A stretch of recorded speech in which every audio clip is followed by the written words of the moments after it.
What are common misconceptions that people have about the cryofield, especially people who are external to the field, and perhaps like not even laymen, but like people who you consider smart, and what are their misconceptions? Yeah, I mean, I think that I had a misconception when I originally jumped into this, which was that it was like not doable Okay. because of ice, that you would always get ice that would form and irreversibly damage tissue. Mhm. And in reality, you have this minimum temperature for ice formation at minus 130 degrees Celsius, where water turns to glass, not ice. So if you can traverse this danger zone between like 0 to minus 130, then the tissue will be safe and you can rewarm it without damage.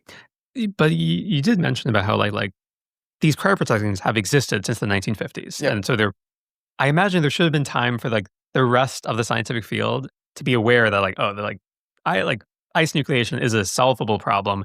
Why do you think there still is this misconception that like it's like fundamentally unsolvable?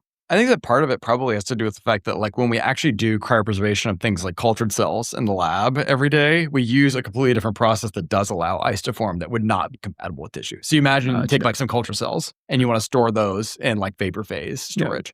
There you use a process called slow freezing, and you're allowing ice to form in the extracellular space, and it slowly expands and hyperconcentrates the cryoprotectant elsewhere and then forms the glass. I think intuitively people understand like this should not work for tissue Yeah. because you'll tear up the extracellular matrix.